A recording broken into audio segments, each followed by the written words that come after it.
Hello. Are you guys ready to hear this clusterfuck of a video game? Hi. Yeah. Supposed to do Tangle Tower today, but then... I guess I was just- I don't know exactly how my brain connected the synapses, but because I'm going to be away for 2 weeks this month, I was like... I should just get this out of the way. Hi, Tori! And yeah, just do it before I lose, motivation for it. And also, I have been working a fuck ton this week. It feels like I've been less productive, but that's because of fascism. But I've been kind of, just things have been, pulling me back an hour or so some days. So I was able to leave work early, and Ryan he was like, fuck it, I'm gonna take Friday off, so, we were also technically supposed to have Momo here, but, he has the disease called Final Fantasy 14, so it's just me and Ryan, but yeah, let me, get into call where Ryan is lamenting that he forgot to buy Arizona. Hello? I'm... Yeah. Hi. Hello. You might be a little quiet. Am I? You're fine, but I have you, like, all the way, so just keep that in mind. Let me... Hello? I can hear Did you this change anything? a little bit. I think just don't lean back. Hold on. Okay, now I can Hold very on. hear you. Wait. Now you're very loud. Oh. I found the settings. Okay, I think you're good now. I will yell Am at I? you if you're too quiet. Don't yell at me, please, I'm fragile. Okay. I guess I'll share my screen with you. Here. Okay, I'm... Pause stream, open Discord. Now you're quiet again. I'm close to the mic this time. Hello? You are at, like, the proper volume, but I swear to God, if you, like, lean back, it's going to fuck it up. What the fuck? Wait, hold on. I know what I did. Is it working now? Is it fine now? It's fine now. Okay. Okay, I think we're good. I'm gonna commit atrocities. Jesus Christ. Okay. Kick off studio mode. Okay. Are you ready? No. Tori says you sounded so sad when you were quiet. I am sad. I didn't buy Arizona today. You I forgot have to buy Baja Arizona. Blast. But no Arizona. Jesus Christ! There's my Baja Blast. Okay, I'm just gonna have not stream Discord on this side so I can keep I can fix your volume if I need to. Okay. Okay. Okay, so this is a summary of Metaphor ReFantazio for busy people. It is about 120 slides. But, maybe we'll get through this in 2 hours, we'll see. I also have to put on the playlist, hold on. Here we go. Okay. Great. Googly moogly. Okay. It's fine. Okay, so what is this video game? It is a game by Atlas. It's basically Persona, but fantasy. But instead of your one main guy, being able to change his class, all your party members can do that with the archetype system.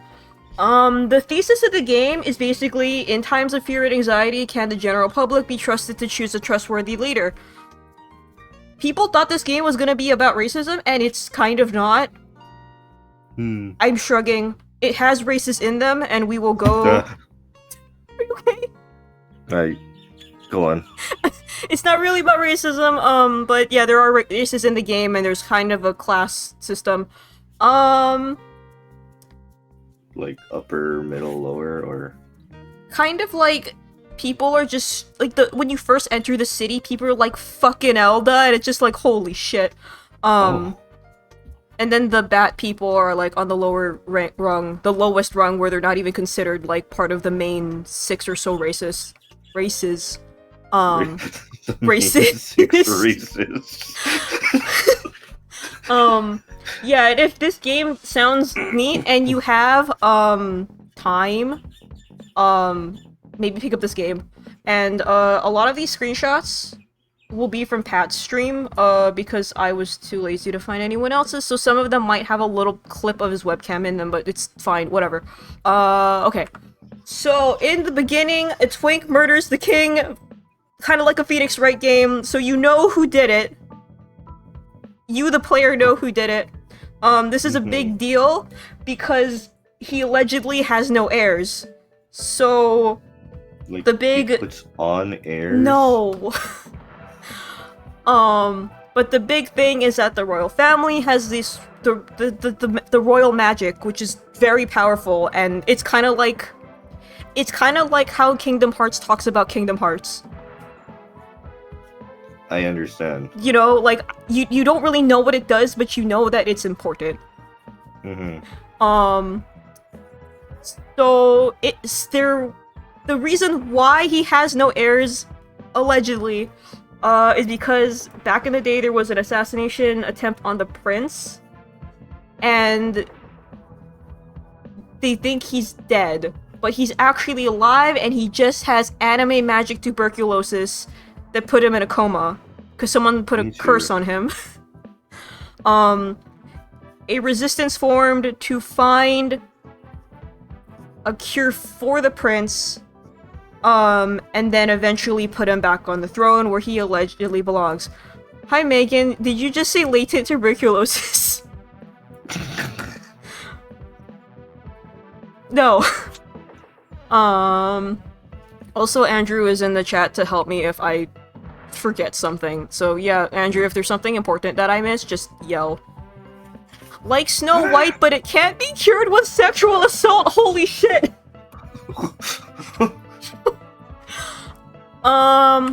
Okay, so here are your first characters. That's Will Metaphor. He has, heterochromia and pronouns. He is the prince's childhood friend, in air quotes. We'll get to that. There's this book that he has, that talks about utopia, and a hypothetical world that is perfect, and no one has fights, and no one has prejudice, etc. The weird thing is that the main setting is this fantasy world, but the book depicts something similar to our world. And you're like, what? Oh, just like Kingdom Hearts 4. Yeah, pretty much. His race is Elda, and people are big racists to him. And just know that, yeah, people are just, Elda is like the lowest on the 6th tier, technically 7 tier of races. It's not just no, okay. No, so his name is just Will. I put Will Metaphor because I'm invoking Sans Undertale or Steve Minecraft. This show... Okay, actually, Ryan is clipped into the corner, so if there's something in the corner, I'll just have to explain that. Is this will be on the exam? Yes. His name isn't Metaphor, but it is Will. There's something else that will probably make you mad, and we'll get to that about names. Is someone else named Metaphor? Kind of. What? Okay. And then there's Gallica. She's your Navi. Technically there's an 8th race, which is fairy, but don't worry about it. Okay, so now we're in the story. So Will and Gallica are told you have to go to the city. The main city is called Grand Trad. It's in the fucking desert. And they have a contact over there that will tell them, and so there's a contact in the army, and they have a mission for him, so they have to join the army to get to relay the news. Also, it's fine, just so they they have a little magic pocket mirror that's basically a baby cam for the prince, and it just shows him sleeping. So if they eventually do break the curse, they'll know. So they're in a caravan, and then they get attacked. I think one guy dies, but one of the people that was in the caravan with you is this badass red lady. She steps in and fights the guys off, but Will falls on his ass and gets separated, and they just have to walk to the capital. So they walk to Racism City to join the army.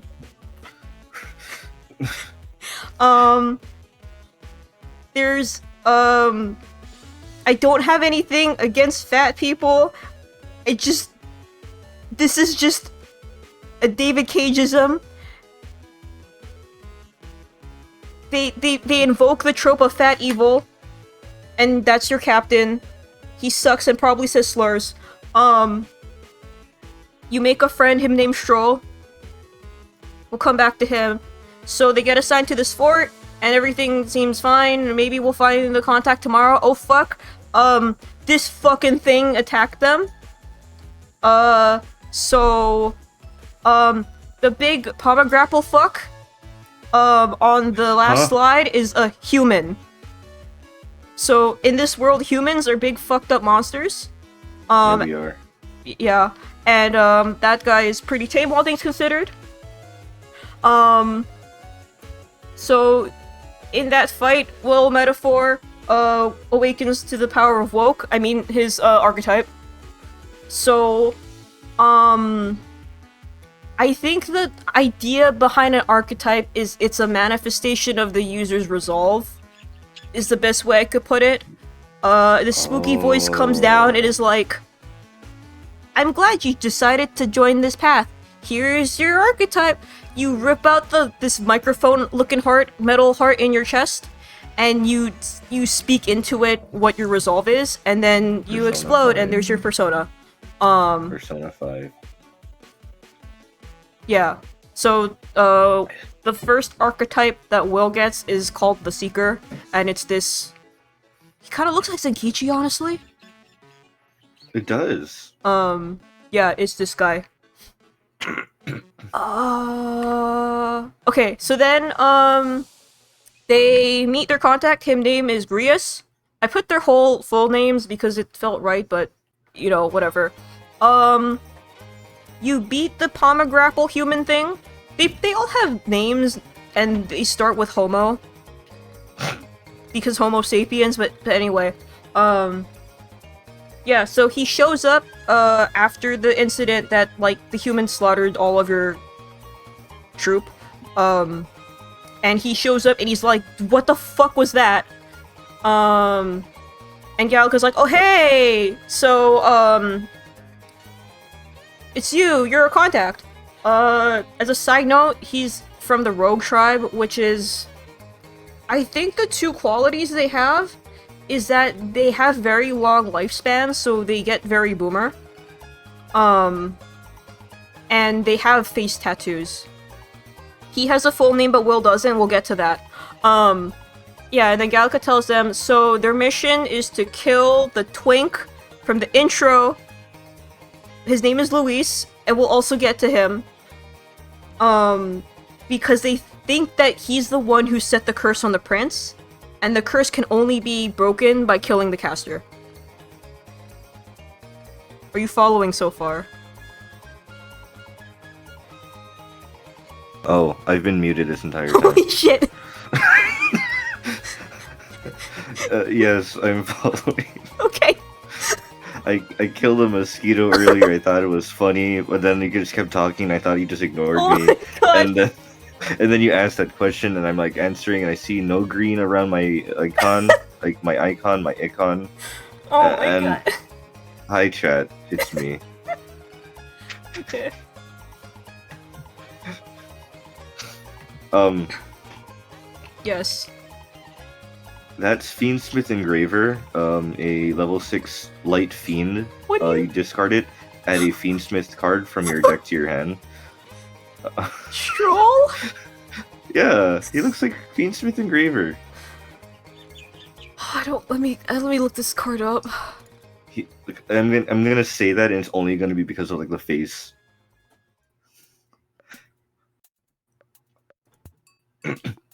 That's supposed to be Dante from Devil May Cry, by the way. This is Axel. This is just Axel Yu-Gi-Oh. What the fuck are you talking about? That's supposed to be Dante. He's a demon hunter. Oh, I lost it. Where the fuck did it go? Holy shit. Here. Oh, it disappears when I try to grab it, and that's really strange. Okay, well, here, have a tiny image of it. And it's gone. Okay. We cannot perceive. Okay. Dude, I think a mosquito just bit me now. Fuck. Yeah. Okay. So this is Stroll. He's Clamar, and they're like the top rung of the races. And their thing is they have horns. He's like your Ryuji, Yosuke, Junpei, but he's so much better. He's so much better than all of them. So he's stupid. No, he's actually really smart. He's like that in that he's like your right-hand guy. But he has like manners and brains and shit. So he's like the Joe Sniffy to my Alpha Red. Kind of, yeah. Yeah, so his deal is that, his whole village got wiped out in a human attack, and he's not the only survivor, but, yeah, basically, he lost everything, and I think him and Will should make out sloppy style. I can see it in my head. Anyway, I might have seen an image on Twitter. How spicy was it? Yeah. Okay, so the Captain Man, turns out that he's a Luis supporter. And he's in part responsible for, Stroll's village getting burnt the fuck down. Basically, they sent for help and no one came.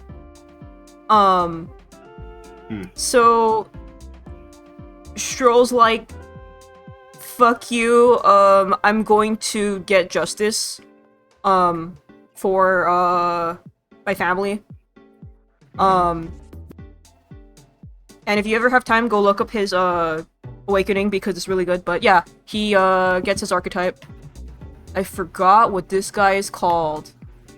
That's Pantheon from League of Legends. Jesus Christ. Yeah, and then for some reason, Grius can also do this.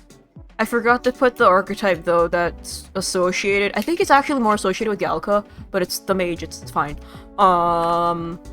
So they escape forest hell, they go back to the city, they go to Grius's HQ.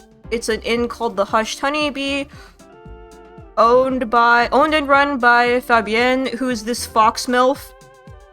There's probably a lot of porn of her. Grius has a daughter named Maria, and she is half rogue, half... I forgot the name. The Wingoling people. And... I forgot the name of the thing. They're people who have wings. Ishkia. Basically, she's mixed race, and people kind of hate that more than even, like, the lowest tier of the races. Which is crazy. And then before we go into the plan of assassinating this twink, we have to talk about the twink. His name is Luis Giaburn. You can tell he's Clamar because he has the horns, and that's what makes a Clamar Clamar. Hold this in your heart and put a note in it for later. he's... I think his title is like Archmage, and basically he joined the military when he was really young. So he's like kind of a prodigy. He has a lot of political charisma, so a lot of people rally behind him. But his ideals are very, might makes right, only the strong should survive. And he has a gay boy squad. Me too. Okay, so the plan in a nutshell is that the royal funeral for the king is coming up. Luis will be at the funeral. Grius will kill Luis after, I guess, Will and Stroll make some kind of distraction. And then the curse will be broken and the prince will wake up from the anime coma. This simple, right? It's block. That's block. It's supposed to say GG easy behind. Just realized one of the bits might not. Yeah, people were saying Griffith, and I don't 100% know what that means, but I'm glad that you know what that is, Neil. Like Peter Griffith? No, something Peter else. Griffin. Also, I just realized I can do this. What are you doing? Scooching both of us over a little bit so the corner isn't lost. Okay, so, everything is going wrong. Luis dragged in a human corpse to the funeral like a cat. That's bringing in dead birds. Suddenly, the palace starts rising up into the air, and there's the king's face in the earth underneath it. And the king face talks. By the way, the king's name is King Hythlodaeus V, and he's a bitch. Grius does jump Luis, but these chains appear and restrain him and suspend him in the air, and then Luis slashes his neck and Grius is dead. Also there's a slutty necromancer here. I clicked out. So the slutty necromancer is on the right. Hello. The red lady from the beginning shows up, and she's like, what the fuck? I knew Grius. Did he just fucking die? What is going on? And they follow the necromancer into the cathedral, and I will have to admit one thing. So, both Grius and the necromancer, his name is Zorba, by the way, they both have, like, an Irish accent. So, Grius dies, and then this guy shows up, and I was really confused. Like, did he just reincarnate into the necromancer? If so, that's very slay, I guess. That's not it, though. Yeah, but Zorba works for Luis and is part of Luis's gay boy gang. So the red lady is Hulkenberg, and she's cool. She's Rassant, which is just she looks like an elf. She used to be in the royal guard with Grius and was in charge of protecting the prince, but then the thing happened. She did get the guy who put the curse on the prince on the back. And she's been feeling pretty guilty about it, because that makes sense. Her S-Link is she meets up with a friend from the guard from back in the day, but he kind of became a cop, and he sucks. So you beat the shit out of, or she beats the shit out of him. And then she awakens to her archetype when they tell her the prince is actually still alive, we just have to, you know, do all this stuff. And she's like, oh, okay. That snaps her out of her depression, and she gets her resolve back to do the things. They beat up... Kled from League of Legends. What from League of Legends? Kled. Kled? Kled. Also, your mic switched. I'm going to end it all. Alright. How long have I been talking? Half an hour? Jesus-ish. Owie. Depression briefly uncured. Her VA is very good. So yeah, they beat up Zorba. He swan dives off the cathedral, and you think he's dead. And you're not ready for what you're about to see on this next slide. Oh, that's my house. That's your house?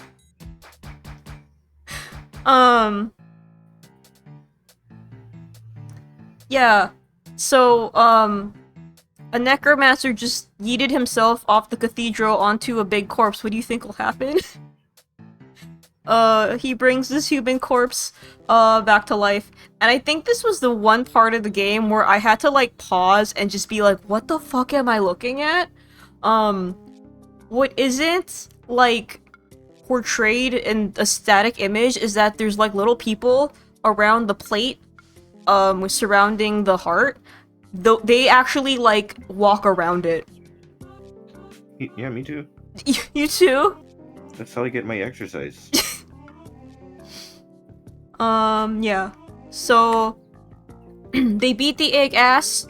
And I'm gonna put this here, even though I think this was, in chronology, this was maybe 5 slides ago, I decided to put it here because there's a lot going on.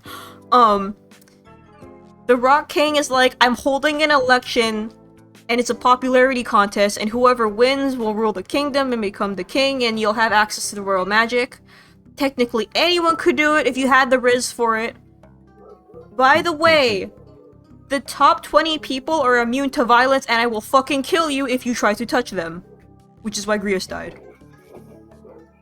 What does it mean to be immune to violence?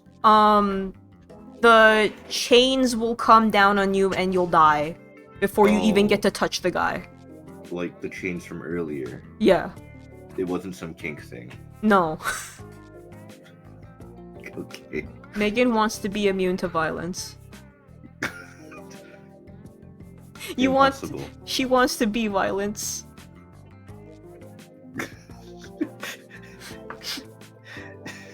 You want to be violence, but also immune to violence.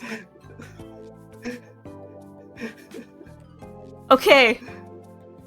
We have finally set the stage for the rest of the game. How are we feeling after 20 slides? Nah, pause. What do you mean 20 slides? That felt like a fucking year's worth of stuff going on. I felt like I have aged. I am growing gray hairs. You know that one gif of like Snake? Yeah. Where he's like young and then he just like fades into old Snake? Yeah, that's me right now. 20 slides? I mean, when you think about it, how long is the prologue to P5? Technically very long because it's a flashback. Oh my god, shut up. Shut up!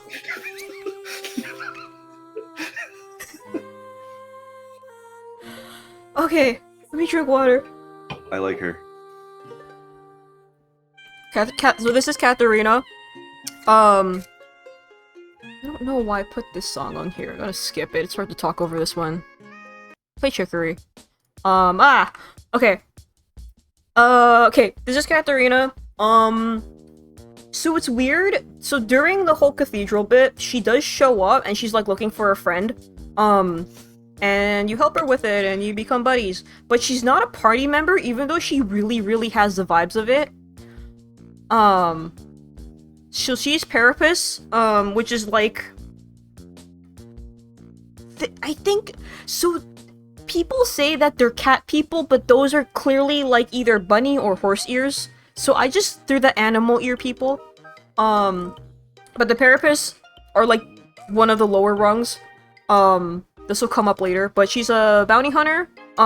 She initially enters the election, for the people because she wants to help, you know, her race do better. So her S-Link is about... Her platform is Eat the Rich, which, yes. But then a lot of other Parapus start ganking people, just anyone with money. And she's like... No. What happened? Ryan? She's a punch girl, and I scare her. Yeah, and then eventually her wrestling develops into, okay, we're gonna help the uneducated because no one knows how to fucking read, and we're gonna get you jobs, and you're gonna use your talents to better your life. So it's a nice one. Yeah, I think that's all you need to know baseline about her. And that's in the corner is the archetype that you get from her. And then there's Brigitte. I think it's Brigitte. I like her little salad thing in the bottom left. So that's the archetype you get from her. I don't. Gazpacho? Huh? Gazpacho? Yes. I don't really know how to describe her, but she's like Drebin, if that means anything to you. Do you know who Drebin is from MGS4? Not off the top of my head. Okay, she's a weapons dealer, and basically, like, she's not, she came from a really bad background, so even though she deals weapons and she knows, like, this is not great, and that puts her as a target for people to, like, do bad things to her. And I think eventually she learns, like, to channel her anger against the world. Not fighting fire with fire, but other ways. I think the dog is okay. Yeah, her dog gets stolen at one point, and that fuels her entire S-Link. And I think I don't remember if the dog is okay. Sorry, I heard everything. Yeah. I was messing with my automatic, like, air freshener thing. Oh my god. I sprayed my face, so now I smell very clean. Jesus Christ. You know what this is? This is fucking John and Aaron Game Grumps where they were fucking around with the air spray. Yeah. And I think John got it in his mouth or some shit. He was like gagging. Jesus Christ. Yeah, I had to mute myself for a second because I was gagging. Oh my god. I heard everything though. Okay. You're gonna spend the next 100 slides thinking whether the dog is okay. Okay. Oh, fuck. Okay, we have to talk about more. What are your thoughts on him? Gender. Okay, so academia, not like Genshin Impact, fucking, is your velvet room.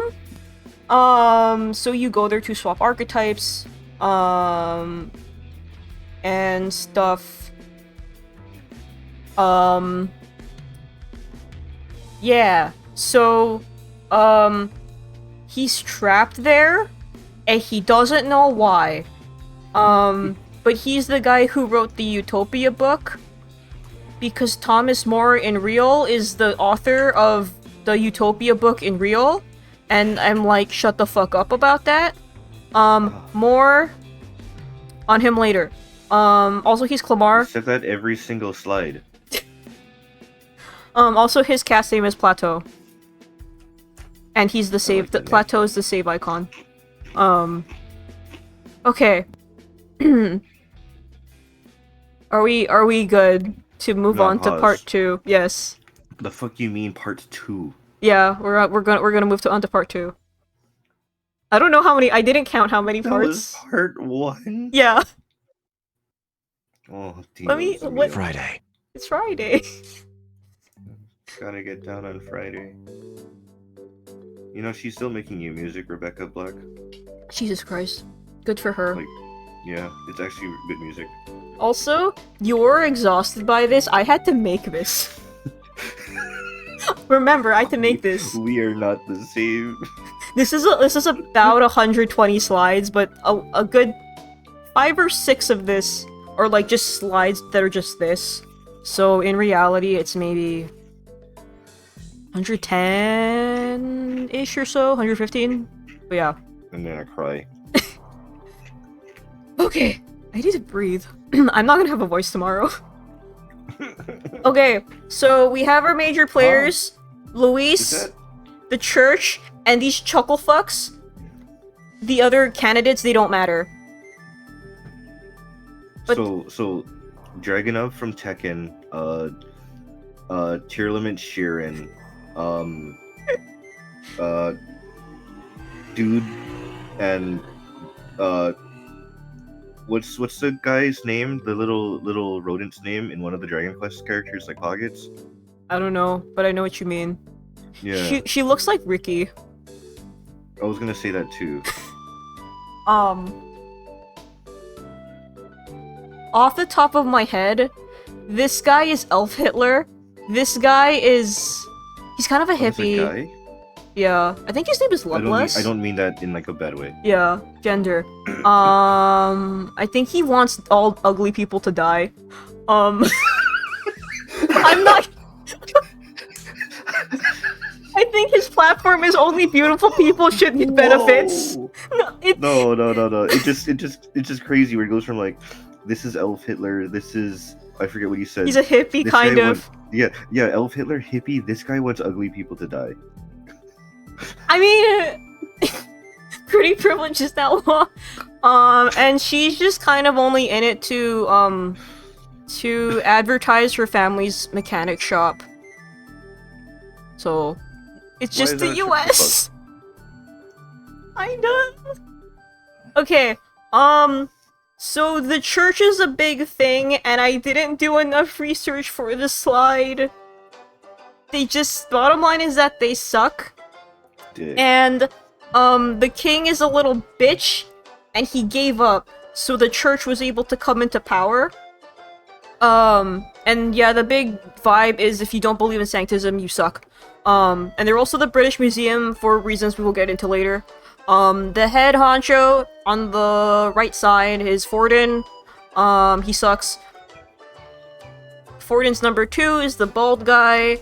That's Godot. The healer lady is Rella.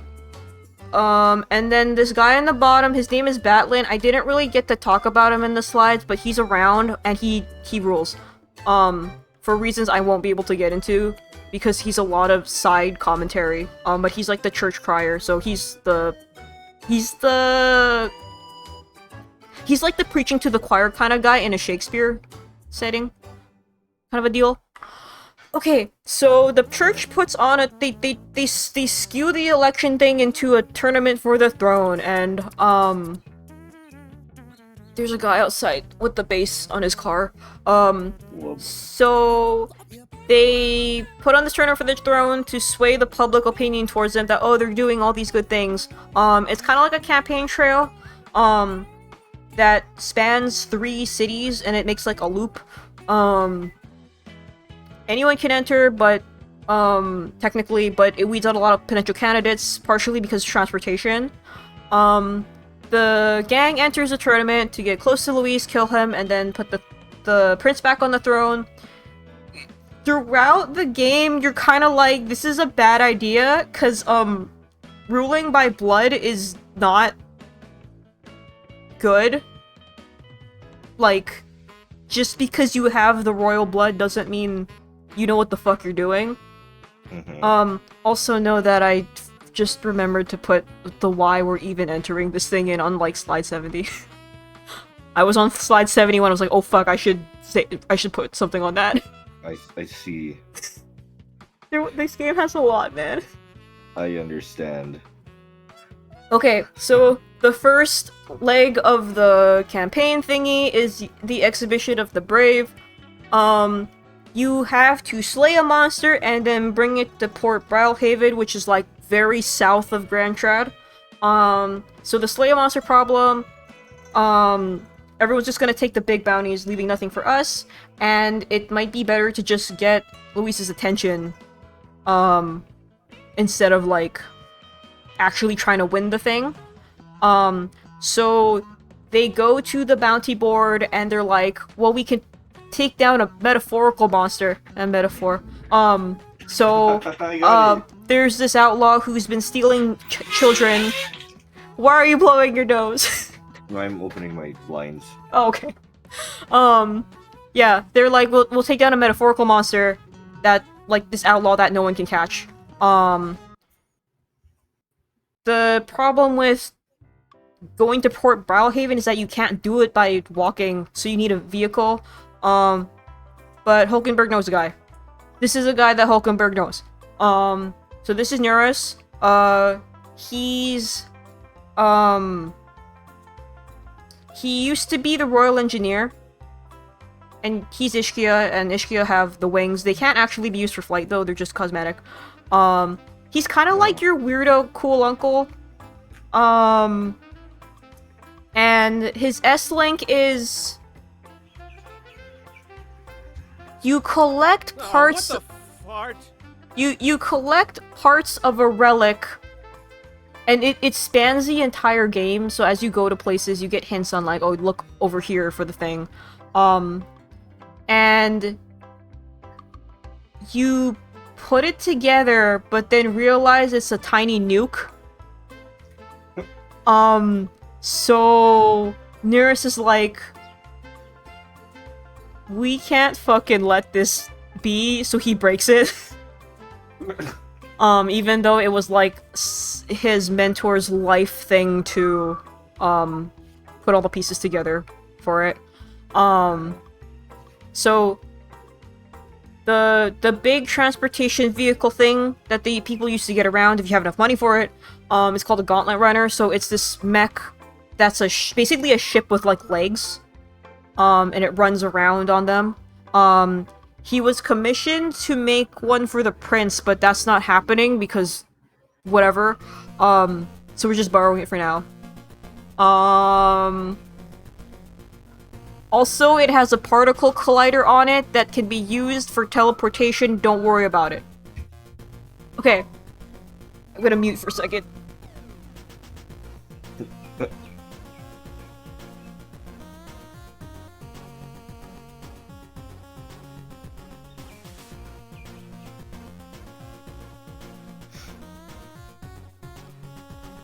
Okay, I think the ambulance that was going very slow is gone. Okay, so they make a stop at Martira, which is kind of in between... It's like a third of the way to Brilhaven, but that's where they have to go, to get the outlaw. So that's the village where the child kidnappings have been happening, and they have to go find, Heisme, who is allegedly the kidnapper guy. He's apparently in the desert somewhere, and there's sandworms, and it's dangerous, and some guy, one of the guards around the town tells the gang that, like, oh yeah, if you go during sandstorms, it's less sandworms, so you'll be fine, except there are sandworms when there is sandstorm, so fuck that guy. Do you want to see the sandworm? I do. What do you think? Can you put that thing away? I wanted to see a sandworm. I was thinking of like orthworm. You know what that is? I don't know what it is, honestly. Me neither, and I don't want to know it anymore. So you fight it, it eats you, and it's like the Okami Dragon King Palace thing in there. Do you know what I'm talking? Have you seen that? No. No? No. Ow, my leg. It's- Also, I walked away for a little bit. Oh my god. It's gross in there. And then you get... I am not fucking kidding you. You get shitted and farted out. It's awful. It's like probably the most awful thing Atlas has ever done. In terms of These like are words. shit and fart humor. These are words. Yes. Oh, and then there's this thing. This is me.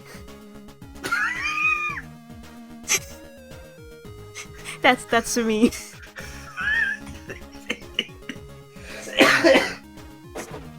Excuse me. Whom's the is that? It's a... Why him have one boot? No, use two. I think it's perspective. That's not a second boot. So... That's one single boot. So the creatures, the humans, are based off of Harmonious Bosch paintings. So that's why they're all like this very specific flavor of fucked up. Yeah. Okay, so they finally find Heisme, but he's so little and he's so cute. How could he do this? He's framed. So he's a bat, so he has big ears for hearing. They bang a bunch of pots and pans at him, and he falls from the ceiling, and he's like, fucking dude. But they apprehend him anyway, and take him back to town so they can smoothen things out. Okay. So, it turns out the governor lady from, like, here, I forgot to talk about her. That governor lady, she was the one kidnapping the children and feeding it to this baby human. And, yeah, this makes Heisme kind of awaken to his archetype, because, so he's actually a dad. And his son, a while back, got, trampled in a bunch of Parapists, the dog people riots. And he's been kind of torn up about it. So I don't exactly know what his resolve is, but it's basically, man, we gotta protect the kids and do better. So yeah, it's more like, how do you overcome the trauma of losing your kid? And it's like, you could do it one way and go crazy about it, or you can actually fucking make the world better for kids in general. And he has a really sick archetype, that's the thief. Yeah, so you fight the baby human, you feed it the one-day blinding stew and you gouge out its eyes. I'm not kidding. And instead of taking in Heisme as a bounty, you take in Joanna, the governor. And now we can talk about Heisme, 'cause he's a special little guy. Yeah, his race is called the Yugif. So they're not part of the 7 main tribes, which is really weird. And you think he would sound like Ricky from Xenoblade, but he actually has a very low voice. It's kind of funny. Oh. It's really good though, because it's like, Ricky gets kind of annoying after a while, but his voice is very good. Yeah, he treats the protag like his own son. And you can go fishing with him later. Yeah, and his S-Link is, I think their culture is like, when someone dies or their kid dies or something, they're supposed to take the ashes and put it in a place that would mean a lot to them. So he spends a lot of time just being like, would you like to go scope out this place for me? And I think in the end, he keeps the ashes in a little locket, so he's always close. And also he's afraid of bugs, because he can hear them too well. He's very good. We can talk about some S-Links. Barden is okay. He's like the guard that would work with the Martira governor. Oh fuck. Jesus. That was my chair. But now he's the governor, and he kind of leans too hard into authoritarianism because he's worried about the thing happening again. But he gets his head out of his ass eventually. Why does he look like Dojima? Him? Pardon? Yeah. I don't know, but I remember people getting very like, why, too. He's like Dojima with Adachi's hair. Yeah. The ship is No. So this is Alonzo. He first introduces himself to you as Cuculus. Alonzo. I don't 100% know what his deal is, because he's a con man, and he's trying to get revenge on like this guy who like scammed a bunch of people and stole money from his hometown, I think. And the guy finds out, kills his mom, and then sets the village on fire, and then his hometown doesn't want anything to do with him. And then he like, I don't know what happens in between, but he fakes his death at the end, and you're like, fucking dude. Well, first you think he's dead, and then he's like, I lived, bitch, and we're like, how? Anyway, yeah, so his archetype is the faker, which gets, leveled up into the trickster, which pisses me off. Anyway. Okay, we're through part 2. How we doing? We sure are. Remember, I had to make this PowerPoint. We're an hour? It's been an hour? What number slide are we on? 39? Fuck. Oh my god. Okay. Okay, so eventually they make it to Port Barrelhaven where they got Blitzball. They present Joanna as the bounty, they behead her in front of everyone, everyone's like, what the hell? And what was supposed to be a fun thing is now a downer. And it deals a blow to Sanctism Image because the idea is, well, that was a holy woman, she was supposed to be good. Are there other bad people in Sanctism? Oh fuck. Luis was like, that's sick, get in here. So he invites the gang to his airship, and now no, not yet. Okay, so his Skyrunner, which is when you have a gauntlet runner that can fly, the Skyrunner is called Caradrius. Put a pin in this. He wasn't technically participating in the tournament, he's part of the election just because people know about him, so he's on the rankings. But he's like, yeah, I guess I'm in, so he's gonna throw this party. So with everyone at the party, that's the best time to snoop around in the Skyrunner to see if there's anything. And fun fact, if you ask him, did you kill the king? He just goes, yeah. So that's the kind of person you're dealing with here. Now we can talk about the Gay Boy Squad. Hell yeah. So there's Juna, who's like the songstress who shows up at all the public events and she sings a song. Why is Chihaya here?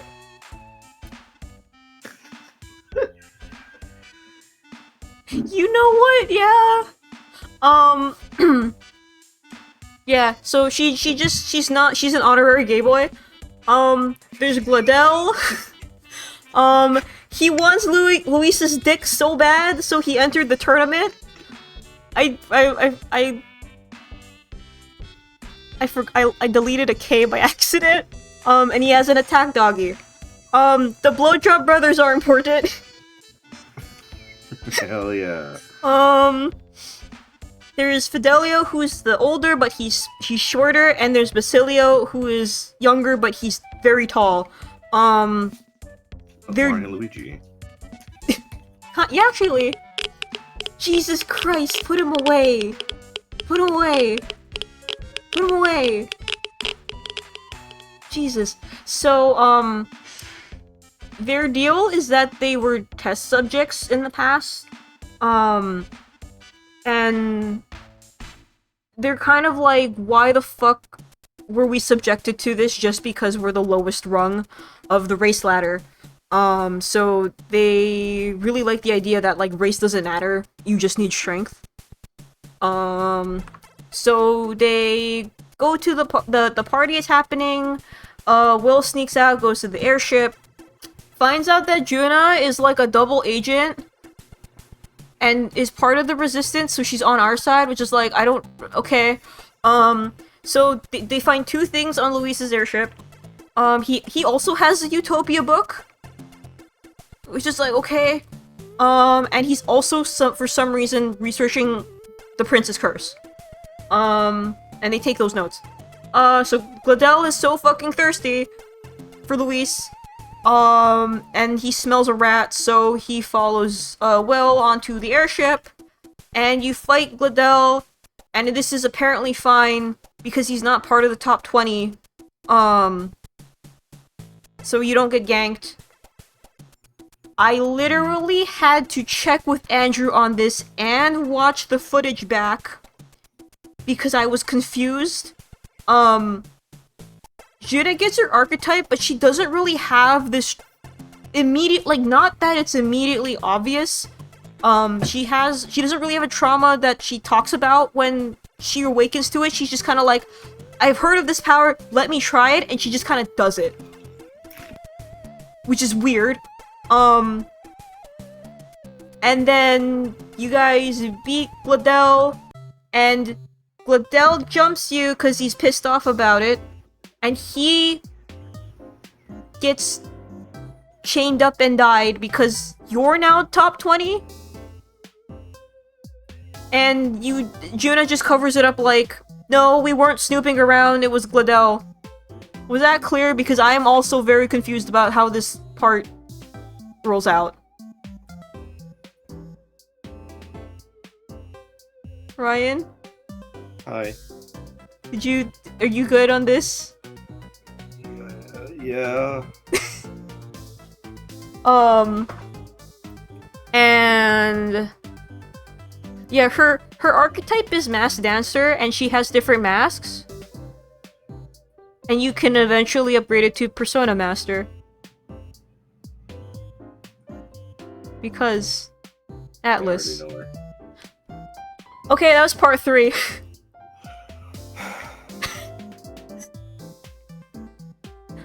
I need water. You need water. It's a hot day. It's more humid, though. You're disappointed you used your Gorberdeem too quickly? You get 1. Okay, so to talk about Juna... she's... I don't get her. She's pretty, like, you know, big forehead, 5 head even. Yeah. So... The best way I can describe her is that she's just kind of high fantasy Rise. Music is very, very important to her, and it kind of has to do with, like,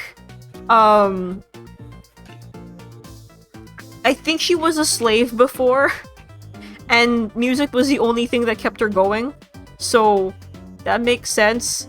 It's not very explained, or it's kind of like it came up in the footnotes kind of a deal. Her S-Link doesn't matter. She's Nydia, which means they have the big eyes, but apparently this also means that they all have a default form that's just a potato. As in that top right-hand corner, that's her in her regular form. What you see on the left is technically all glamour. You know, my regular form is also a potato. Good. So this is Rella, which we saw earlier. That's Juna's adoptive sister. Rella's family took her in. They're a church family, and she's the best healer in all the land. They go and show her the curse notes, and she confirms that it's incomplete and you have to kill the caster to break it. There's no other way. Okay. So, What now... is that? We'll get to that. Now we're gonna do the Divine Relic Hunt, which is the next part. The church was like, hey, let's go get some magic things. Magic relics. It's a show of power over pagan religions. So pagan cultures like the Mustari, which is what the guy on the left is. And Luis is like cool with this because there might be a relic that nullifies the king's magic. So Edeni, who was in the race at first, is like, nah, fuck this, because they're gonna steal artifacts from my culture. So he goes back home to warn the homeland about it. So the Bustari are... Their third eye is always half-lidded, and it's able to see the flow of magic in the air. And they usually keep their faces covered, like that mask on the top. It's like a chess piece, basically. for that. It's so tall that they have to cut the portrait off. Okay, so Luis is like,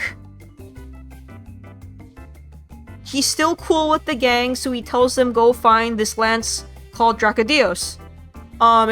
It's a artifact that's really important to the Mystari people, and it'll probably be on their main island called Virga Island.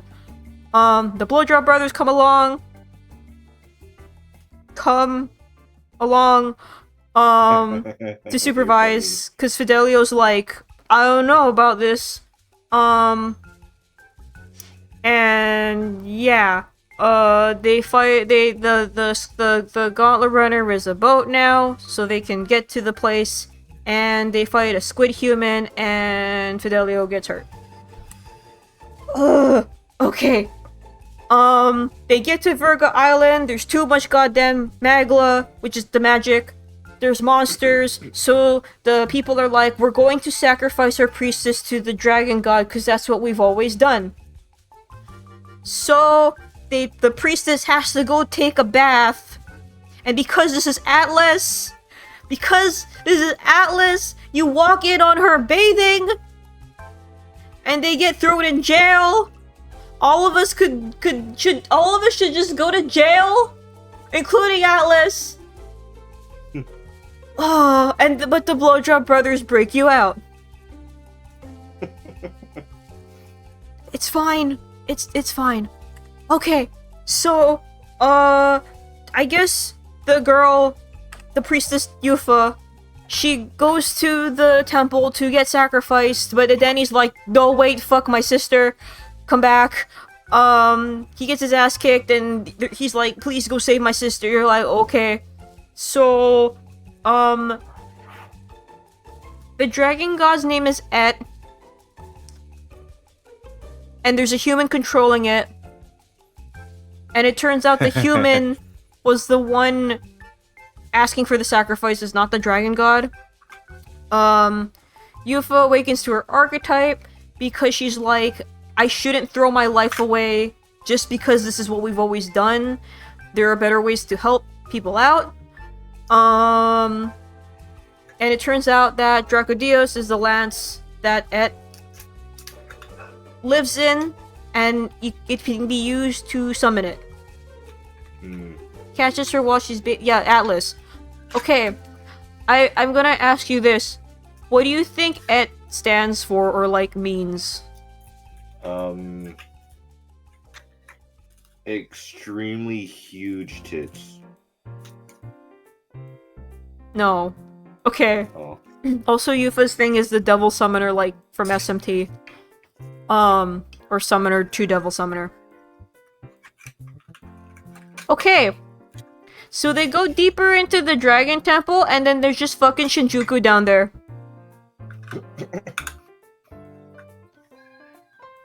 There's just fucking Shinjuku.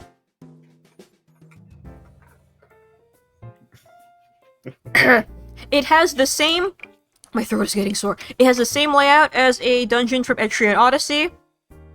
And that's because the old name for Virga Island was Etria. Etria in Odyssey. I hate everything about this. Also in the dungeon is another Harmonious Bosch, affront against God. It's 2 ears with a knife in the middle, and then an arrow piercing through it, and these 2 little people writing in it, and it's called Homo Flamo.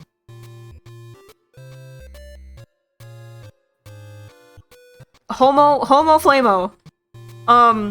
And they move like when you do, just like Etrian Odyssey or the FOE system in PQ. Yeah. Anyway, they beat the thing. They learn about the old times. It's fine.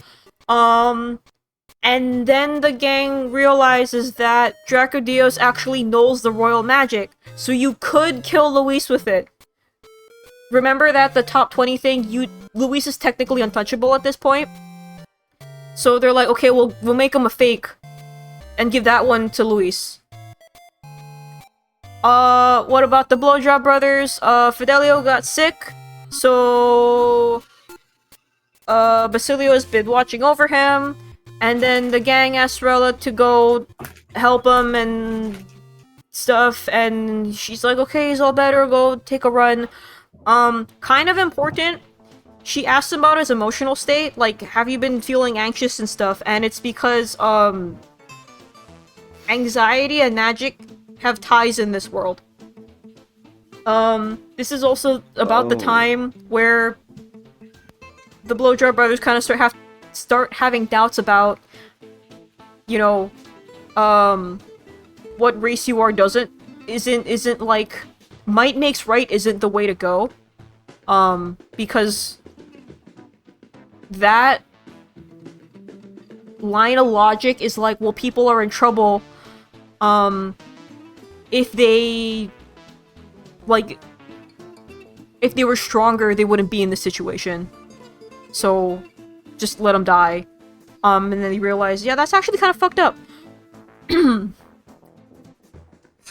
Okay. So, remember when someone asked me if someone else's name was metaphor? In this game? Her name is Yufa. She's euphemism. She's euphemism. Yeah. I don't understand why people... Is her... Wait, hold on, I'm sorry. Is her name Euphemism Eureka? No, it's... Edorica? I thought it was more like Etria. Oh, etc. No, like Etria, Etria, like Etria and Odyssey. I hate everything. She is like the most popular character in Metaphor, and I think it only comes from that she's a pretty girl. And she's just kind of like Yukiko and then becomes Haru. So this game does not have romanceable S-links, but it does have zero chemistry heterosexual romance. In that the game is like, she has a crush on you and you are apparently reciprocating and you have no choice. So if you or a loved one have been diagnosed with zero chemistry heterosexual romance, you may be entitled to compensation. Yeah, so you are Will Metaphor and she is Euphemism. And then the rest, like, just kind of whatever. It's just kind of, her and one of the Sanctus, kids, have a cultural exchange kind of a deal. But the church goes crazy. Yeah. Okay. Here, Ryan.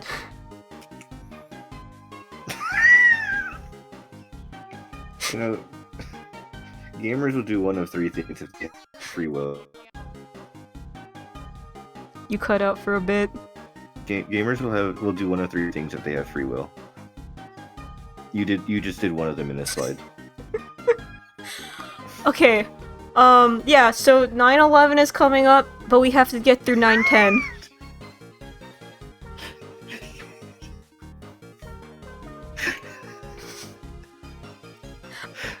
There you go. Get to 9/10. Okay. Is that the treasure boss in Persona 5? Yes. Okay. Are you serious? So they meet up in Altaberry Heights for Saints Day. And the gang hands over fake Dracodios to Luis. My voice is like, I'm losing my voice. Yeah, they handed the Dracodios, the fake Dracodios to Luis, but there's a twink in the shadows. Meanwhile... Oh no, not the shadow twink. But the gang is thinking of some kind of plan to kill Luis with real Dracodios. They have, this has nothing to do with the main plot. They have a little presentation of all the relics that were found, and there's like, I think it's called the Demonica gear from one of the SMT games, and then the fucking Yaldabaoth from P5, as the fucking cup. Fuck. Yeah, the Demonica suit, I think. The one, it's like the green one? I don't know. Okay, so the plan is during the Saints' Day performance, they will go up, Will go up to the rafters with Dracodios. Dracodios has kind of a, it has a boomerang effect to where you fucking call it back if she needs to. So they plan to John Wilkes Booth, Luis, and then pull the thing back. In theory. Does it work? So, they do the thing, you get him in the heart, Luis just fucking tanks it. He just tanks the lance to the heart, you meet up, and you have to be like, okay, we're dueling, so chill, King, this is a mutual agreement. They fight, and you finish the job, and you win, but his corpse falls down to the stage with the real Dracodios, and Forden is like, you beat Devil from Bible, cool. Also, what is this? Oh, shit! And Dracodios is mine, I guess, now. But Luis is allegedly dead, right? So the curse hasn't lifted? Was he not our guy? So Forden's like, you did it, you killed the rebel. Cool. Hulkenberg, you did a really great job. Cool. So, the Blowjob brothers are like, dude, what the fuck? They tell them, this was for the prince, and Fidelio's like, are you fucking stupid? Because they have a lot of beef with the system, and the whole thing with the king was he had the most influence to change things and make sure bad things didn't happen, and he just fucking sat on his ass. But they've been having doubts about following Luis since the island. So the gang's like, okay, why didn't the curse fucking break? It has to be a guy with a back scar. Because Hulkenberg slashed him in the back. But Forden let a thing slip that no one else should have known, except those actually there. When the prince was assassinated.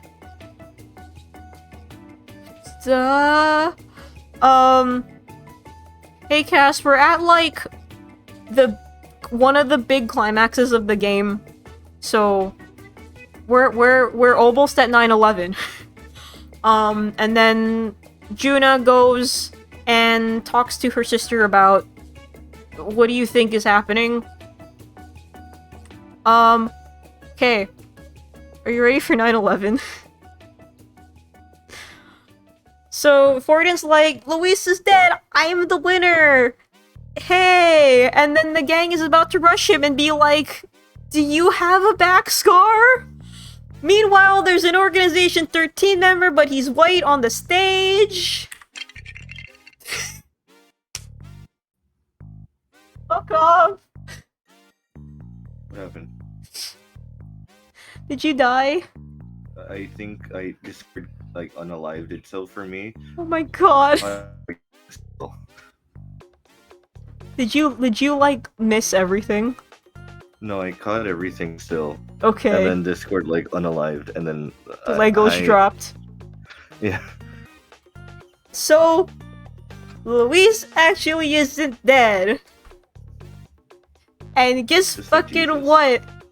He swapped the lances. How the fuck did you swap the lances? Guess what? It's great to have a necromancer in the Gay Boy Squad. So, if that necromancer really, really wants your dick, you will that necromancer will go to very, very great lengths just to help you. So Luis didn't come back to life, you stupid fuck. He just also tanked the everything, but Zorba helped him. And Luis has the real lance and kills Forden. He just wants to keep that dick alive. So the Sanctus people flee the church because the auditorium because it's scary. There's a family left behind, And Luis is like, fuck these kids. The blowjob brothers come in and they're like, stop, don't do that. And then Luis super laser blasts Fidelio and punches a hole through him. And he dies, and it's like, oh fuck. So, 07 puppy dog cat boy that sounds like Ringo from the Beatles, you were my favorite.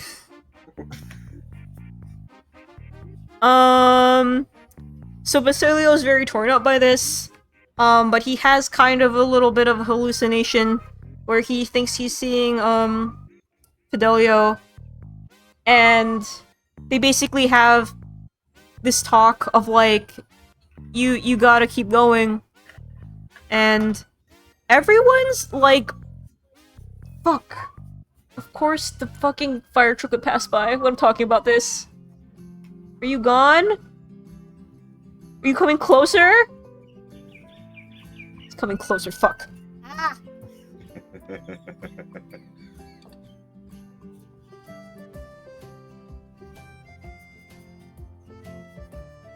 Okay, so, Basilio's kind of tripping out.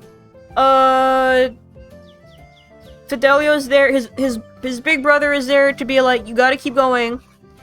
Everyone's, like, they rip up their heart and they scream into their microphone in their heart thing is very, it's usually very bombastic and passionate and angry. His is just like, he's talking to his brother, I'll see you around. And then he awakens to it. And it's really nice. And it's sad. And it's sweet. But, yeah. His is probably one of the best awakenings. Just like Full Metal Alchemist. Full Metal Alchemist. Yeah, but that's all your party members. Okay. That was 2 in-game days. What do you mean? Yeah? Amanda, you can't just keep telling me, like, these specific time frame things. Mm-hmm. As if I'll believe you, because I don't. Mm-hmm. Okay. Me too. So Fortin's dead. The Pope is dead. And the council's like, here is the white smoke. They make Rilla the head of the Sanctus Church. And the other problem is, the prince is still cursed. So it means Fortin wasn't the guy who did the curse either. So we're running out of guys. The other thing is, Jesus, are you okay? Yeah. The other thing is, if you just put, if they actually win this thing and they put the prince on the throne, the general public isn't gonna take well to this because, like, you're just putting a guy on the throne just because you think blood right is a thing. There were some rumors that the prince is part Clamar and part Elda. Whoa. So, and not all Clamar have horns, so maybe it'll work. And Luis, is kinda getting suspicious that the prince is still alive. So this could also work if we tell Will, go pretend to be the prince for now. Elda, no. Boomy. Okay, so Luis then bullies the server mod to use console commands. Rella announces she's the Pope, and then Luis is like, hi, I'm here. He's yelling at the King Rock, so things aren't fair anymore because I just have this weapon that I can kill people even, you know, I can just kill whoever, it's not fun anymore, so can you, like, just turn on PvP? And the guy, King Rock, is like, okay, so, murder's back on the menu. They announced that Will's the prince. Most people call BS. Rello is like, no, I've treated the prince before. He is part Elda, so, Luis is like, cool. Come meet me at the Capitol when you want to throw hands, okay? The church people are beefing because Chucklefuck number 2 is like, I was supposed to be the number 1. And Rella does this thing where she makes these red vines appear to restrain number 2 man. And they look very similar to the red vines that have to do with the curse. What? So the idea was the perp is someone with a scar in their back. But would the world's best healer still have a scar on her back from like 10 years ago? Oh. She does this Maruki thing, and she's like, don't worry, guys. Just, it's cool. It'll all be okay. And I think it's just to like she just does that to all the church people, which is like hundreds of thousands of people. So I guess it's a reason why like we can't just let Rella do it and it'll be okay. And she says something like, I know you're not the prince because I know for sure that the prince is gonna die because I'm still alive. Yeah. She and Maruki went to the same school. And, okay, so you're like, why did she set the curse on him? So... Rella teleports away to the magic school that was probably supposed to be a level, but Scope Creep said nah. The gist of it is Forden fucking sucks, and Rella, age 12, was told, you should go kill the prince because you have a sister and she's she has a really lovely voice and she's very pretty. Wouldn't it be awful if something happened to her? Also go pin it on Luis because. So yeah, Forden sucks. Ow.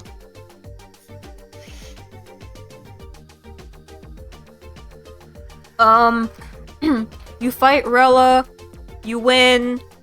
She broadcasts to everyone that she did it, and she's like, take care of my people, and you're like, I guess, okay, I'm gonna become a popsicle and atone for my sins. And then the prince is alive! Hooray! Is that Makoto Yuki? Kind of. Okay. Let's talk about Basilio. He's great. He's himbo. And where Atlas fucking fumbled on Haru's introduction and integration into the team, they did a really good job with Basilio as a late game party member, and it had to do with you get introduced to him very early and he hangs around very early. So you get to know him instead of, you know, the last 20 hours of the game and you don't really do anything with him. And you could just say Haru's name. Yeah, I said Haru. Oh. And dumb. he wanted to open a restaurant with his brother one day when things were better. He's a cook, so it's sad. But his S-Link is about a friend from the lab rat days, and it's kind of like you meet up with the guy. It's like you meet up with the guy who used to be your friend, and now he's homeless. And he's succumbing to his mental illness really, really bad, and he's kind of far too gone to save him. It's kind of sad, but yeah. Okay, so all we have to do is take down Luis, and it's it, right? I'm dying. I knew this would happen. I am now moving on to water bottle 2, by the way. 2? Yeah, I got 2 water bottles. 2. Pretty sure we should have. Okay, so I'm losing my voice, so I'm just gonna footnotes this. The gang goes back to the city, challenges Luis, but Luis basically turns well into a human, and he snaps out of it. But Luis kind of points and is like, look what Eldens are, they're actually humans, and your number go down, because scary. And then Luis is like, so the actual prince is getting ganked right now. Yeah, Zorba's at the Elden Sanctum, and it's a bad time. The prince is dead. His body is laid out in the sanctum, like the last mozzarella stick on a Costco sample tray. There's fucking magic stuff happening. Oh my god, my voice. And there's fucking magic stuff happening, basically. People are acting like this is the first time they've seen Will, but allegedly him and Gallica have been friends forever, so what happened? Huh? Okay, so the spooky archetype cutscene voice is here, and she's like, don't worry, the prince isn't dead. Think about it. Think about it. And you're like, okay. Oh, the prince isn't actually dead. Think about it. His will lives on. Tonight's game is brought to you by Yarn. Yarn, it's a ball. I don't like this game anymore. Your will. Here's I Will. don't like this. I don't like this game anymore. Here's Will. I don't like this game anymore. So Will is a manifestation of the prince's hopes and dreams, and a lot of it is from reading the book and getting ideas in your brain. Okay. Yeah, so you got to go out and learn about the world. Yay. So then, you slurp together, lose your heterochromium pronouns, and become momentarily British.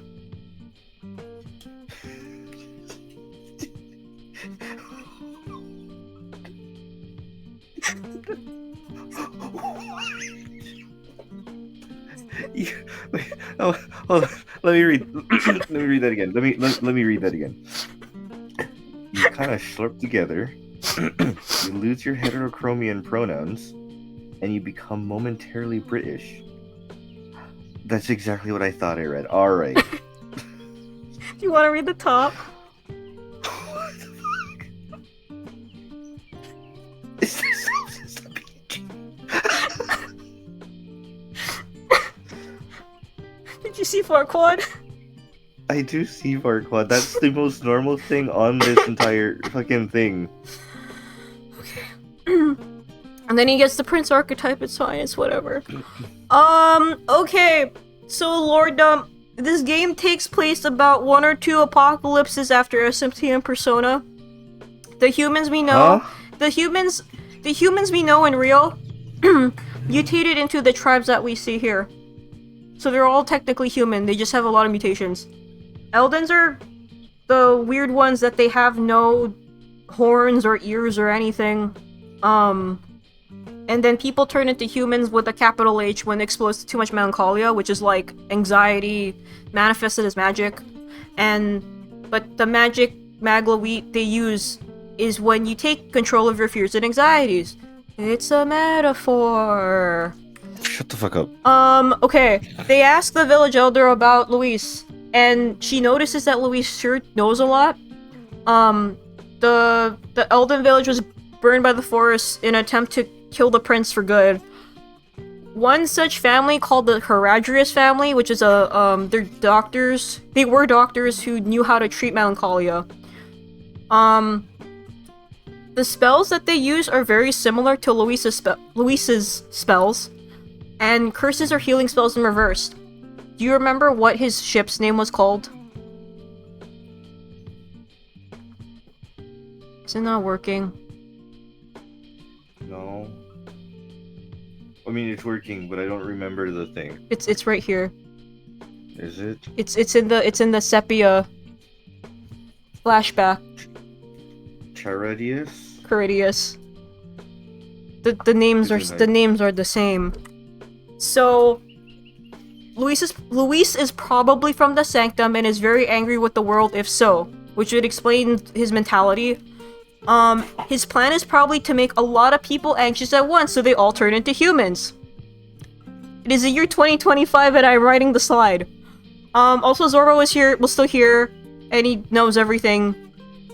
And the Pomegranate fuck is back with purple. And then this happens where where Zorbo's kind of... Yeah. He wants the dick real bad. Luis is kind of like, I won. Who cares about the contest? I'm gonna do my own thing. He goes to the palace. The king's ghost is around and is like, what the fuck are you doing? And Luis is like, I'm cleaning up the mess you made when you were too weak and pussy. The king asks him, do you even know how to roll magic works? So there's whiteface in this game. You know how I was like, he's Clamar because he has the horns, and that's what makes a Clamar Clamar? Uh-huh. He was wearing a headband this whole time. He's Elda. That's how he knows about how the royal magic works and whatever. He was so while Clamar is like the top most like on the top of the race tier, he was in whiteface this whole time.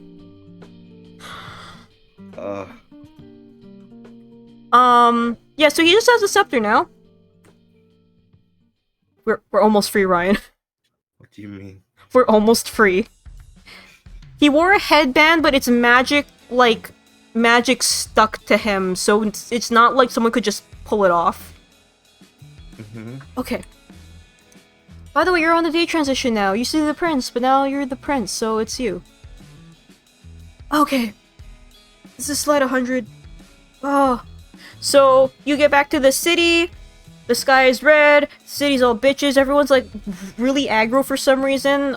They're all relying on Luis to save them, even though, you know... And so a thing that kind of comes up is people would rather blame someone for their problems instead of facing it head-on. It's later revealed that the royal scepter sucks up anxiety. When the scepter is full, people will go insane. And I think this is an allegory for politicians that either just sit on their asses and don't make any policy changes to better the people. There's a guy passing by with this music. Please don't get me DMCA'd. Okay. Yeah, so this is either an allegory for people who just sit on their asses and don't do anything, or politicians who are actively assholes. If I had a thing that was looking into the camera, I would use it now. Anyway. Oops. Okay, so the gang goes to the castle in the sky. And the populace starts to calm down when you start breaking things. Zorba's here and he took the dick. The dick, I mean, he let himself give in to a lot of his rage and anxiety and whatever, mutating himself, and now he holds hands with himself. Me too. You fight him, he's dead for real now. You approach Luis, he says some kind of woke shit, but it's kind of fucked up because he kind of just wants to do eugenics.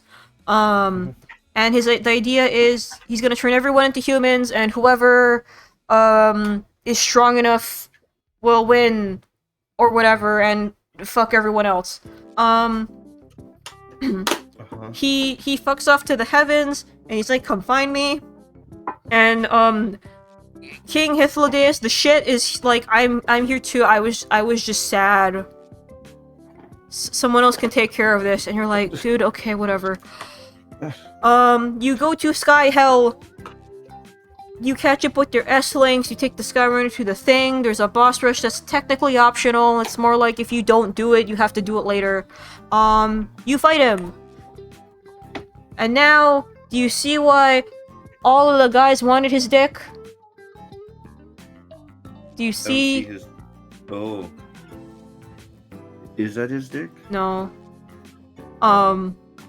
That's his dick in my head canon. Okay. You beat him, there's this whole thing with...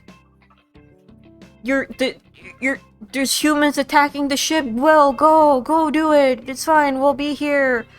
Fighting them off. Oh shit, maybe we all died, I don't know. But you're 1v1ing with him, and Galactus here too. So you try to attempt to 1v1 him, but he's like, anxiety super laser piss. You start kinda hulking out into a human, but you rip out your heart thing to stop it. And it's like, oh fuck. Mor pulls you back into academia for a reverse pep talk. Where he's basically like, it's safe, you're safe here, stop trying to pursue this. By the way, the world that you live in is actually false and not real. Fuck you, it's actually Shibuya. Huh? Fuck you. Huh? Suck my shit more, that's not true. So that was actually a projection. It's whatever. You fight him, shut the fuck up. So Mar is actually a projection of the king, Hythlodaeus V, and he's a pussy. And he's just kind of like, give up, it's not worth doing, whatever. It's fuck it. So it's fine, you're back with your friends. The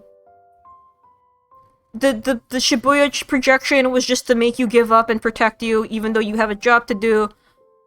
Whatever, you're back with friends, Luis goes human, you go fight him, he has the racism attack.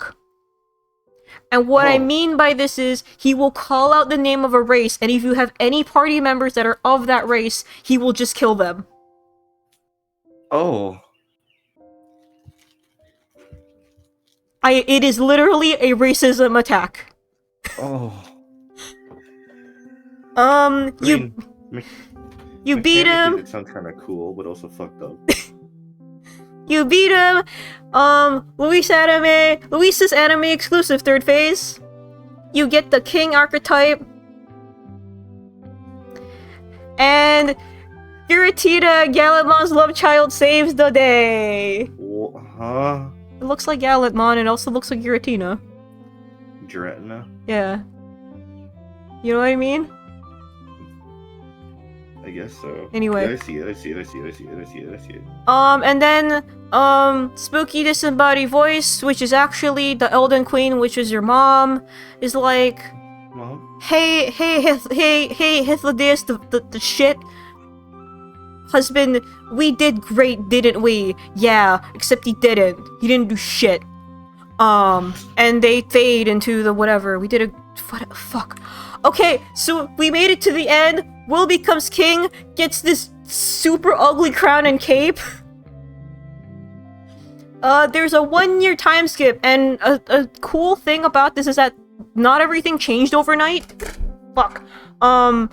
There's a lady that you meet in the beginning of the game, and she's like fucking Elda, and you're like, whoa.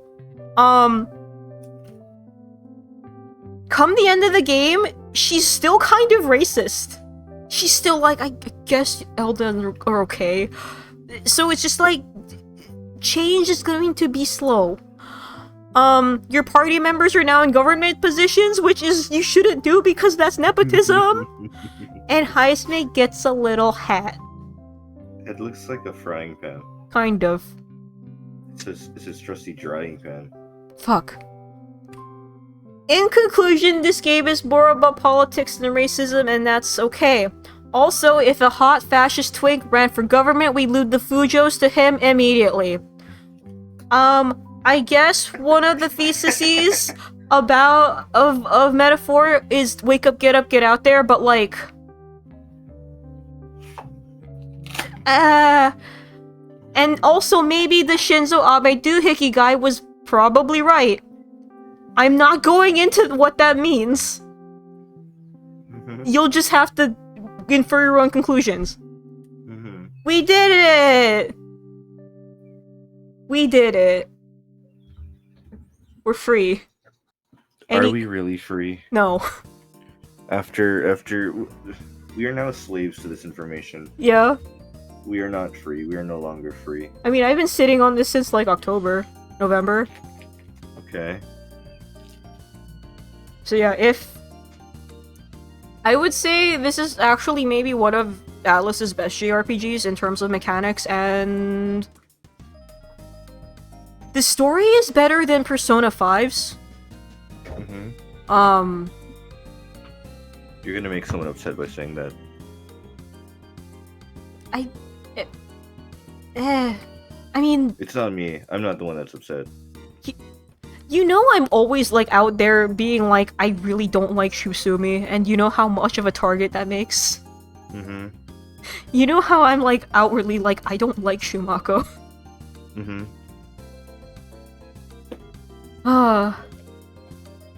T5 is 2 step forward, one leap back, yeah. No, P5 is the greatest game ever made. I'm glad that there's a country named after P5. Jesus Christ. No, that's not him. Goku Black?